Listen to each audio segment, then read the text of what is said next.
Baada ya tetesi za usajili wa kocha mpya kwa klabu ya Simba kusambaa kwa kasi kwenye mitandao ya kijamii zikimtaja Dimitar Pantev, hatimaye klabu ya Simba imeweka wazi taarifa hiyo, na sasa rasmi kocha huyu Dimitar Pantev ambaye alikuwa ni kocha wa Gaborone United ya pale Botswana anakwenda kuirithi mikoba ya kocha aliyewahi kuwa kocha klabu ya Simba. Hapa namzungumzia Fadlu Davids. Kwa hiyo kuanzia hivi sasa Dimitar Pantev ndiye ambaye anakwenda kuwa kocha mkuu wa klabu ya Simba.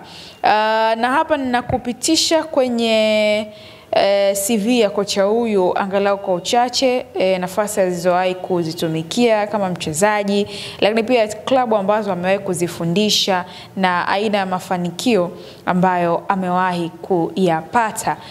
Dimitar Pantev ni kocha ambaye timu kabla kwa Simba ametoka kuifundisha Gaborone United ya pale Botswana, akiwa ni raia wa Bulgaria, lakini pia tarehe ya kuzaliwa ikiwa ni tarehe 26 ya mwezi wa 6 mwaka 1976, akiwa na umri wa miaka 49 mpaka hivi sasa. Na amejiunga na timu ya Gaborone United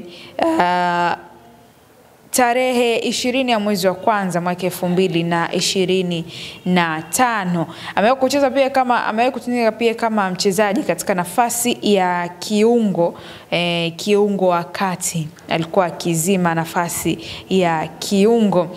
Kocha huyu ambaye ana umri wa miaka 49 ana leseni ya UEFA na mfumo ambao amekuwa akiutumia mara nyingi katika ufundishaji wake ni mfumo wa 4-3-3, na huo ndio mfumo ambao mara nyingi kocha huyu amekuwa akipenda kutumikia. Na miongoni mwa klabu ambazo amewahi kuzifundisha mbali na Gaborone United ni klabu ya Orapa United, Victoria United, FC Johansen, Victoria United, Flamengo KSA, timu kama Vekavica akiwa pia kama kocha mkuu, lakini pia Sports Club FC Al-Shoban na klabu nyingine ambazo kocha huyu amewahi kuzipita. Na miongoni mwa timu ambazo amewahi kuzipa ubingwa wa ligi ya ndani ni timu ya Gaborone United ambao walikuwa mabingwa, lakini pia timu ya Victoria United ambayo aliweza kuipa ubingwa wa ligi. Hiyo ndio CV ya kocha mpya wa klabu ya Simba Dimitar Pantev, akiishia hatua ya awali akiwa na Gaborone na akiwa na upinzani dhidi ya klabu ya Simba ambayo imemuona na kumchukua na kumpa nafasi hiyo ya kuwa kocha wa Simba. Wewe mwana michezo ambao unatufuatilia Ava TV hivi sasa, hebu tuambie unaonaje mara baada ya kutambulishwa kwa kocha huyu mpya wa klabu ya Simba Dimitar Pantev? Utuambie, weka maoni yako hapo na tutakuja kupita nayo.